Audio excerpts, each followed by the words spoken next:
¿Qué tal? ¿Cómo están, amigos y amigas de esta comunidad? Muchas ocasiones en diversos foros hemos hablado de Isabel Miranda de Wallace, de los tentáculos que tiene esta mujer al interior de los diversos rubros del poder mexicano, tanto policíaco como judicial, como político.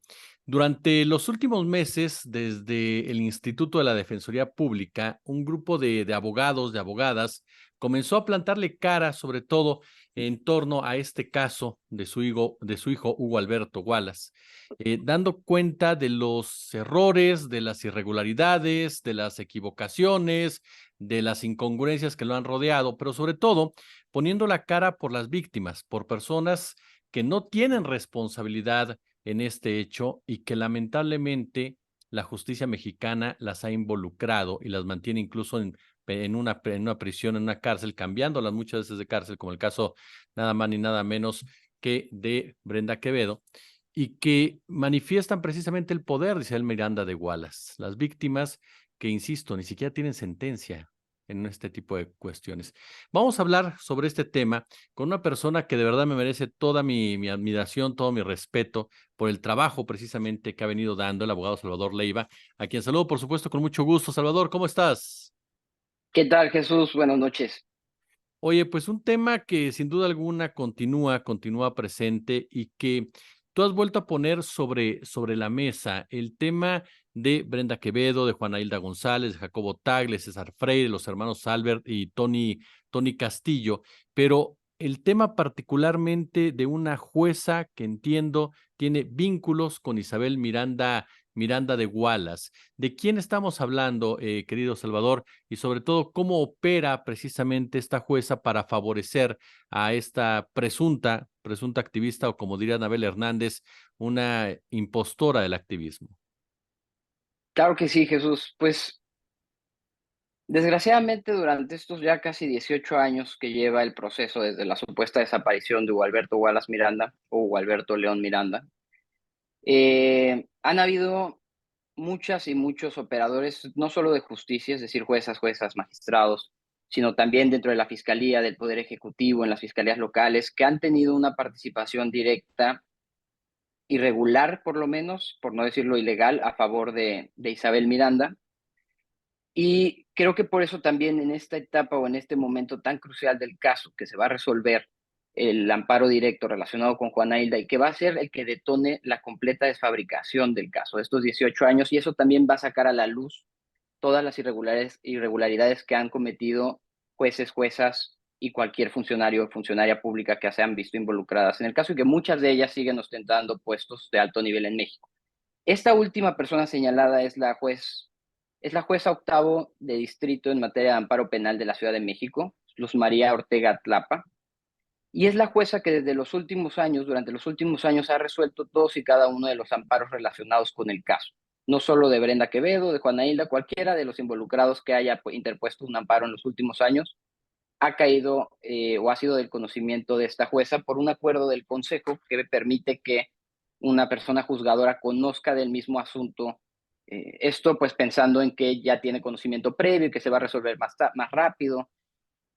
Sin embargo, esta jueza en un principio había la sospecha de que tenía cierta parcialidad. No me gustaría ponerle nombre porque no tenemos las pruebas específicas de si es corrupción, si es cohecho, si es tráfico de influencia, si se deben algún tipo de favor. Lo que sí ya no tengo ninguna duda es que esta jueza está resolviendo y está actuando a favor de Isabel Miranda, ya sea para negar los amparos y estos se tengan que dilatar porque hay que recurrir, hay que ir a tribunales colegiados para que entonces se gane. En este último ejemplo, la última denuncia que presenté está relacionada con un amparo que ahorita regreso un poco a explicar como el Ujú. contenido, pero es un amparo que ya se había ganado, perdón, que se había perdido, lo desechó esta jueza, se ganó en colegiado, el colegiado le dice exactamente, déjame ponerlo en términos sencillos, no puedes resolver esto en tu sentencia porque hay una vulneración a cierto derecho, y la jueza lo que hace es volver a copiar y pegar la sentencia que el colegiado le dijo que estaba mal, tal cual, los mismos párrafos. Esto, por supuesto, ella sabe que se puede recurrir y que espero que la Defensoría Pública que tiene la representación lo recurra, es decir, que presente la demanda y va a regresar y le van a volver a decir que estuvo mal y que tiene que hacerlo de cierta forma. Pero esto ya dilató. otros 4 o 5 meses si te fue bien, para cómo es de lento nuestro sistema de justicia. Ahora, el contenido de esa demanda, Jesús, si me permites, se Ujú. refiere a, desde hace ya, cuando fue en agosto del año pasado, que Isabel volvió a poner los espectaculares en la Ciudad de México, que es una clara violación al derecho a presunción de inocencia de Brenda, de Juana Hilda, de César, Albert, Tony y Jacobo. A diferencia de la ocasión anterior, en el 2006, si no me equivoco, que fue la primera vez que los colocó, es un delito, además de una vulneración a la presunción de inocencia. Se le solicitó a través de la defensora de Brenda al juez de la causa que hiciera algo, que tomara medidas para bajar estos espectaculares y salvaguardar el derecho a la presunción de inocencia. El juez no quiso hacer nada, de hecho dijo que ni siquiera se podía, para que te des una idea de la posible parcialidad también del juez que conoce el caso de Brenda y de Jacobo, que ni siquiera se podía acreditar que Isabel estuviera relacionada con los espectaculares. A ese nivel de, digamos, de cinismo llegó a resolver el juez. Contra esto se recurrió, se presentó una demanda de amparo y la jueza la desechó diciendo que había que agotar otro recurso previo, a pesar de que era una violación directa a un derecho humano. Y eso fue específicamente lo que respondió el colegiado. Le dijo a la jueza, no puedes desechar esta demanda porque sí hay una vulneración al derecho a la presunción de inocencia de Brenda Quevedo. Sin embargo, la jueza la volvió a desechar y es por eso que se presentó la demanda. Esta es la queja administrativa ante el Consejo de la Judicatura Federal. Esta es la tercera, Jesús, que se presenta en este sentido, porque ya antes había hecho cuestiones parecidas de 2 demandas presentadas, una por parte de Brenda y una por parte de Isabel Miranda. La de Brenda la ignoró durante un tiempo, la de Isabel la admite, le otorga una suspensión definitiva muy extraña y sin ningún sentido, y la de Brenda la desecha. Después se presenta la queja y esta queja desaparece. O sea, la jueza hace como que no se presentó el recurso y digamos que tiene por definitivo ese acuerdo que había desechado la demanda. Esto implicó que tuviéramos que ir al colegiado a decirle, oye, me está técnicamente escondiendo un recurso, yo tengo aquí el acuse de que se presentó, y al final, pues sí, después de meses, la jueza, el colegiado ya le dice, oye, tienes que admitir esa demanda. Se admite la demanda, se pierde, se tiene... Y esa demanda es la que está relacionada con la investigación contra Isabel Miranda por simulación de pruebas. Esta jueza ha impedido por ya más de 2 años que la fiscalía investigue a Isabel Miranda, a pesar de que ya un juez de control en 2 ocasiones ha dicho que la fiscalía no puede abstenerse de investigar a Isabel por la simulación de pruebas. Simulación de pruebas específicamente en lo que se refiere a la renta del departamento de Perugino 6, donde se hizo un segundo cateo y encontraron esta gota de sangre que además ya hay demasiadas pruebas que Ujú. señalan por lo menos que ella fue quien la plantó. La persona que rentó ese departamento, Rodrigo Osvaldo, a quien por cierto, cuando Isabel te pida la réplica o te mande su nota, como seguramente lo va a hacer, no lo va a mencionar. Ella nunca ha respondido quién es Rodrigo Osvaldo Jiménez de Alban. ¿Quién es Rodrigo Osvaldo? Pues es nada más y nada menos que el esposo de su sobrina. Rodrigo Osvaldo era su trabajador, era trabajador en escuelas, en el Colegio Aztlán y era trabajador en la empresa Showcase al momento de rentar ese departamento y luego se casó con su sobrina. O sea, había una relación.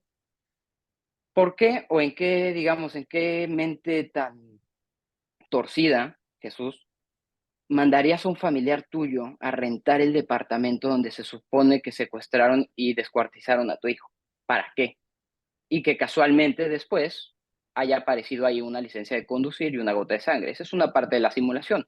Y la segunda, que tampoco te va a explicar Isabel en su réplica, es el haber simulado que Carlos León Miranda, que es el padre biológico de Hugo Alberto, y esto ya está demostrado en juicio con pruebas genéticas, lo hizo pasar como José Enrique del Socorro ante la fiscalía. Eso es un delito por ambas partes, no solo por Isabel, por haber simulado que se trataba de José Enrique, sino también la propia fiscalía, ¿no? ¿Cómo le tomas muestras de sangre a una persona sin siquiera pedirle una identificación?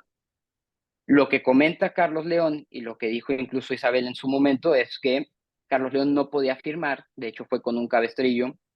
Yo vi ese cabestrillo, porque todavía lo conserva el señor León, y le dijo, él es José Enrique y no puede firmar, pero yo firmo por él.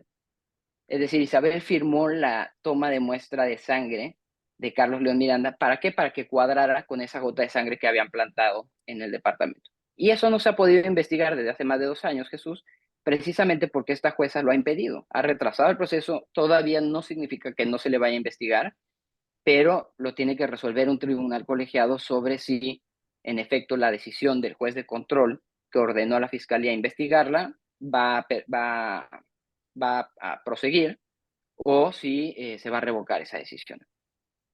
Salvador, ¿quién está detrás de esta jueza? 2 años es mucho tiempo, como bien lo señalas, de por sí el sistema de justicia mexicano es bastante, bastante lento y hay demasiadas artimañas para hacerlo todavía más lento.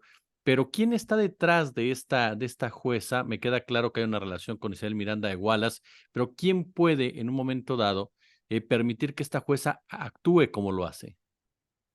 Pues tendría que ser el Consejo de la Judicatura, Jesús. La Unidad General de Investigación de Responsabilidades Administrativas, la JIRA, es quien investiga las irregularidades administrativas que pueda cometer un juez, una jueza, un magistrado, una magistrada. Es un sistema sumamente oscuro y opaco, en el que aún tú presentando una queja, como fue mi caso, no te enteras del resultado.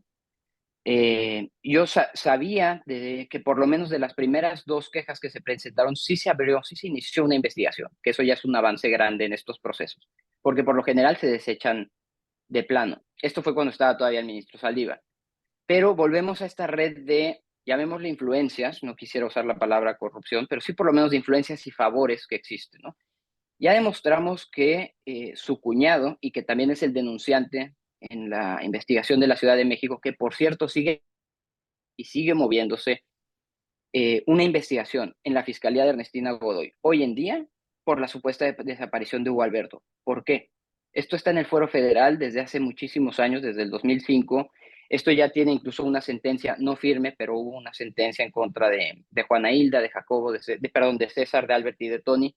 Y aún así hay una averiguación previa abierta desde el 2005 en la Ciudad de México, que es la que se ha usado para presionar o para coaccionar a ciertos testigos para que cambien sus declaraciones en la federal. Una averiguación previa a la que, por cierto, le han negado el acceso a Juana Hilda, a pesar de que ella declaró ya por lo menos 2 veces en ella. Entonces, ahí ya tenemos una relación, ¿no? En la Fiscalía, hoy en día, de la Ciudad de México, se sigue encubriendo a diversos personajes. Ahí también hay actuaciones de Renato Sales, que participó en la fabricación del delito y encubrió ciertas declaraciones. Eh, y el denunciante de esa investigación es Abraham Pedraza Rodríguez, que es durante mucho tiempo en la investigación, de hecho, si tú ves el expediente, él llama a Isabel su tía y ella lo llama su sobrino. Sí, sí. Sabemos que esta familia tiene pues una tendencia al incesto, así que de repente esos señalamientos son raros y efectivamente no son tía y sobrino, es su cuñado. Está casado con Magdalena Miranda Torres, que es la hermana menor de Isabel, y trabajaba directamente o trabaja con la ministra presidenta Norma Lucía Piña. Ahí tienes un lado. Por otro lado, tienes a la titular del Instituto Federal de Defensoría Pública, Taisa Cruz Barcero, que es esposa de Renato Sales, que ahora es fiscal, pero que Renato, como su procurador, participó directamente en la fabricación del caso. Ahí tienes otra conexión. Tienes el caso de Arely Gómez, y ese es el peligroso y creo que es el que responde a tu pregunta, que es la Contralora del Consejo de la Judicatura. Quien estaría encargado, tiene la responsabilidad de investigar a estas juezas y jueces, es ella.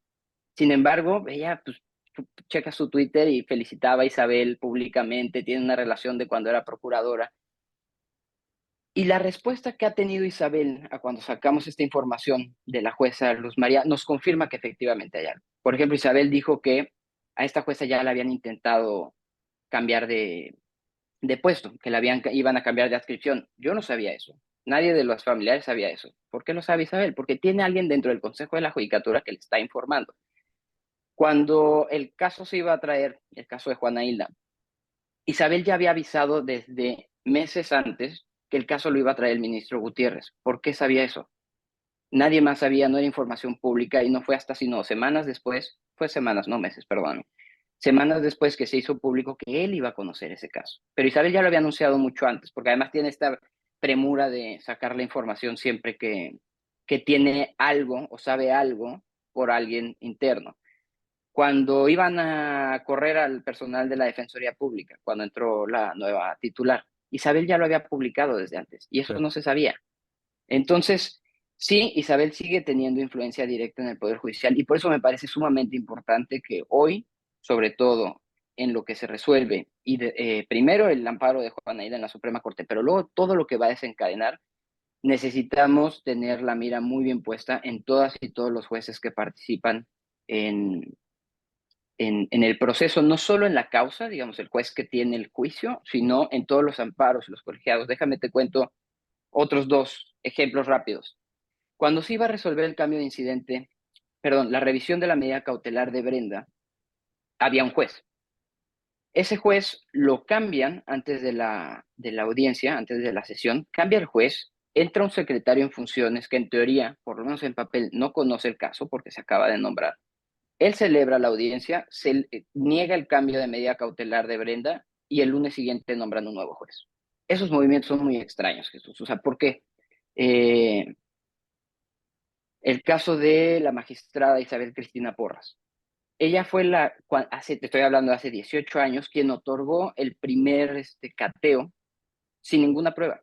No había pruebas para realizar un cateo porque lo único que había era una declaración falsa de un niño de entre 9 y 11 años, que después se demostró en su declaración que ni siquiera había estado ahí, que no estuvo presente, que no vio nada, pero todo fue lo que declaró Isabel. Y con eso dieron una orden de cateo. O sea, incluso en los casos más corruptos y fabricados, por lo menos se inventaban una denuncia anónima de que habían visto a la persona secuestrada en el lugar o que había una certeza de que podía haber alguien en ese lugar para que soltaran una orden de cateo. Esta misma jueza iba a resolver el amparo que está relacionado con la investigación de simulación, porque ahora es magistrada 18 años después. Afortunadamente se impidió, pero esto también ya atrasó el proceso, en lo que se resuelve su impedimento, perdón, en lo que se resuelve su excusa, y seguimos en este retraso. Y eso ha pasado con mucha gente. Taisia, por ejemplo, tuvo el amparo de César, de Albert, de Tony y luego el de Juana Hilda en sus manos. Ella no era la que iba a hacer el proyecto de resolución, eso es cierto, pero no se había impedido tampoco. Si tu esposo está nombrado como participante y hay constancias en el expediente de que él tuvo que ver, no hablemos de la fabricación, pero tuvo que ver en el caso, tú no podías conocer de ese juicio. Y en más de 6 años no se impidió tampoco ni se excusó de conocer del asunto. Entonces, por eso creo que una vez que se resuelva este caso, no solo todas y todos los jueces que han participado y que han tenido cierta complicidad en que, por ejemplo, Brenda y Jacobo lleven más de 16 años en prisión preventiva sin sentencia, sino en todas las irregularidades que han habido, el haber permitido que los espectaculares se colocaran y que se afectaran no solo directamente a los implicados o a quienes aparecen, sino a sus familias, a la sociedad en general, ¿no? Estas mentiras que nos llevaba contando Isabel desde hace, déjame ponerle, 15 años, desde hace 3 años, 4 años, yo creo que desde que empezaron las investigaciones de Anabel y de Ricardo Rafael, fue que por fin empezó a conocerse un poco de la fabricación o de toda la mentira que hay detrás de este caso. Y todas las redes, eso es lo más impactante, las redes institucionales, políticas, económicas que hay en este caso son brutales, son gigantes. Sí creo que algunas personas se han arrepentido, gente que la apoyó en su momento y que ya no, o que se han convencido de que en verdad esto es una fabricación. También creo que hay gente que todavía se está encubriendo a sí misma, ¿no? Podría ser el caso de la Fiscalía de la Ciudad de México. No es que quieran favorecer a Isabel, sino que quieren encubrir lo que hicieron desde la Fiscalía de la Ciudad de México, particularmente cuando estaba Renato Sales, eh, para la fabricación del caso, y no quieren que eso salga a la luz, ¿no? Entonces, tienes estas tres versiones. Una es el que de verdad no sabía, utilizó un caso de una madre que supuestamente buscaba a su hijo desaparecido para hacer política. Podríamos hablar de Rosa Isela, ¿no?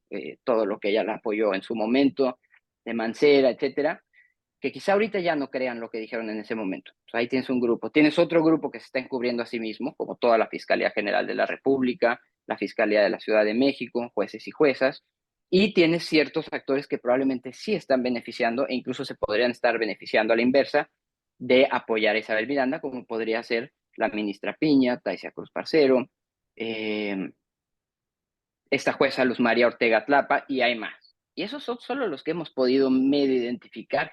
No tenemos todavía idea de hasta dónde llega el nivel de influencia institucional de Isabel. Salvador, ¿Qué confianza podemos tener que finalmente, como bien lo dices, se tome la decisión correcta, concretamente con Juana Hilda, y de ahí comience precisamente a deconstruirse toda esta narrativa perversa, siniestra, perdón que la califique así, por parte de Isabel Miranda de Wallace y de sus cómplices, cuando incluso, como bien lo mencionas, hay hasta la presencia de la actual presidenta de la Suprema Corte de Justicia de la Nación, que de una u otra manera tiene influencia y tiene intereses dentro de todo ello. Mira, Jesús, yo creo que ese caso se va a ganar. El de Juana Hilda es un hecho y probablemente Juana Hilda sea la primera en obtener su libertad. Espero que no sea, que no tarde mucho más. Hay evidencia de que Isabel está intentando retrasar el proceso ante la Suprema Corte. ¿Para qué? Es lo que no sé. ¿Qué estará fabricando? ¿Qué estará planeando? Sigue atacando al ministro Saldívar, por ejemplo, Ujú. eh, y va a atacar a quien sea que meta las manos en el caso. Una vez que se resuelve ese caso, digamos, Juana Hilda sale inmediatamente al día siguiente. Desgraciadamente, como hemos visto en otros casos, como el caso de Florence Cassés, el resto no. Y eso es lo más preocupante y donde también hay que poner mucha atención en el trabajo que esté haciendo la Defensoría Pública, que es quien tiene la representación de Brenda en el juicio.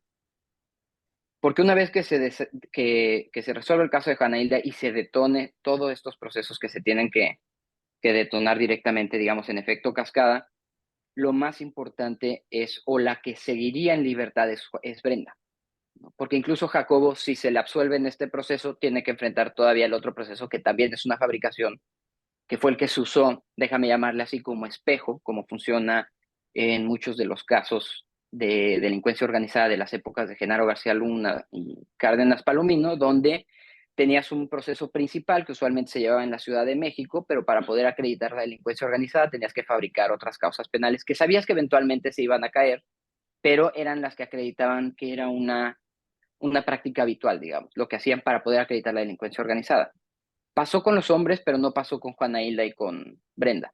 Entonces, ellas son las únicas que pueden obtener una libertad inmediata, por así decirlo, y el resto todavía les faltaría ese segundo paso, que es tirar también el proceso del Estado de México, que no tiene absolutamente nada de pruebas, no tiene nada, nada de nada. Está ahí en un circuito sumamente atascado de trabajo, lento, pero digamos, ese está ganado. Ya incluso hubo una reposición, hay pruebas de tortura, que se ha acreditado la tortura, por lo menos la de Jacobo, la de César, y ya están esas pruebas en ese proceso.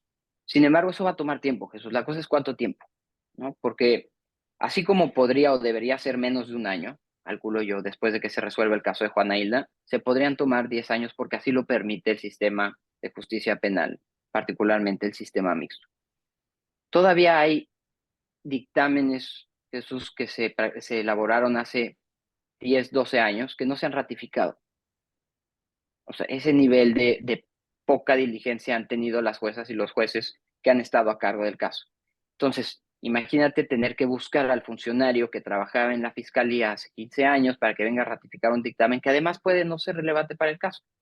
Todo esto es burocracia pura, en la que desgraciadamente se vieron inmersas miles de personas que fueron enjuiciadas durante la vigencia del sistema mixto y particularmente aquellas que tienen algún tipo de delito como delincuencia organizada o secuestro, que a pesar de todos los criterios de la Suprema Corte, de la Corte Interamericana de Derechos Humanos que tanto se han visibilizado recientemente, al parecer a ellos no les aplica, porque así ha sido y esto tuvo que ver con Isabel y con todo este grupo de personas antiderechos desde que se apoderaron de la política pública para combatir al secuestro.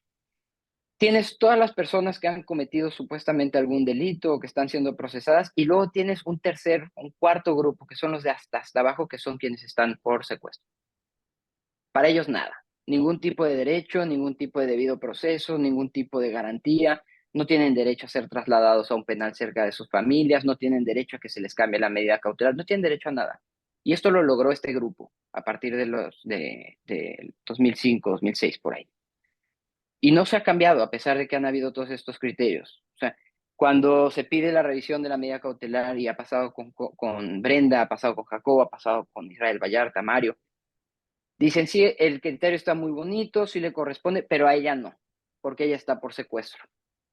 Y tenemos jueces, o vi jueces durante el tiempo que estuve en la Defensoría, que incluso llegaban al cinismo, Jesús, de responder, no te preocupes que lleve 13 años en prisión preventiva, está por secuestro, de todas formas yo le voy a dar más.